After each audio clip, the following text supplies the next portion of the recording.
আল্লাহ যা করছে ভালোর জন্য করছে, কথাটি সঠিক নয়। তাহলে সব ভালো কি আল্লাহর তরফ থেকে হয়, আর সব খারাপ কি আরেকজনের কাছ থেকে হয়? আল্লাহই তো বলেছেন, কুল্লু নাফসিন যায়িকাতুল মাউত ওয়া নাবলুয়াকুম বিল খাইরি ওয়াশ শাররি ফিতনাহ। আল্লাহ বলেছেন সকলকে একদিন মরতে হবে। এরপরে আল্লাহ কি বলছেন? ওয়া নাবলুয়াকুম বিল খাইরি ওয়াশ শাররি ফিতনাহ, আর আমি তোমাদের জীবনকে ভালো আর মন্দ দ্বারা পরীক্ষা করব। আমাদের আকীদায় এই জায়গায় অনেকের একটু গলদ আছে। তাকদীরের ব্যাপারে ঈমান, তাকদীরের কিছু বিষয় হচ্ছে ফিক্সড, যেটা দুয়ার মাধ্যমেও পরিবর্তন হবে না। যেমন জন্ম, মৃত্যু, যার মৌত যখন, এটা কি আর ডেট বা টাইম চেঞ্জ হবে?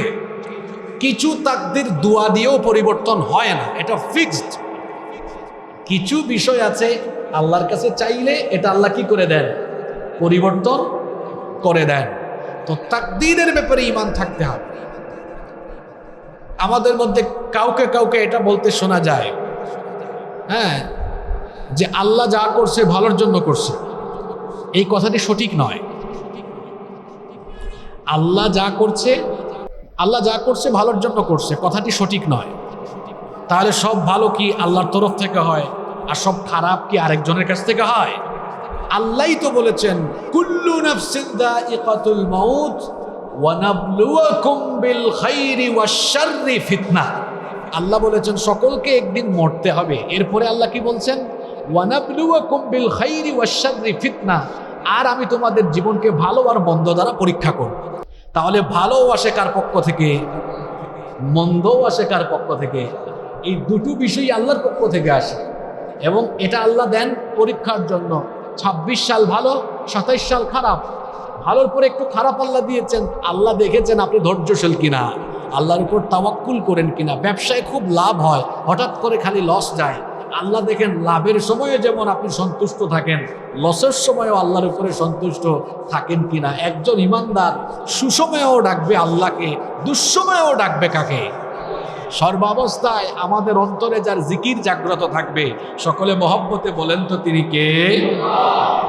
তাহলে প্রকৃত ধার্মিক ব্যক্তির ১ নাম্বার গুণ হলো, সেই ব্যক্তি বিশুদ্ধ আকীদা এবং ঈমানের অধিকারী হবে। এটা বড় গুরুত্বপূর্ণ জিনিস। কত জমায় বিস্তারিত বলেছি। চাইতে হবে কার কাছে? কোনো মাজারে যাওয়া যাবে, মাজারে যেতে পারে, অসুবিধা নেই, জিয়ারতের জন্য। ওখানে কিছু দিবেন। এই ডেকের ভেতরে এগুলো কোথায় যায়? আপনারা খোঁজ নিয়ে দেখেন, সবই খাদকদের পকেটে যায়, পেটের ভিতরে যায়।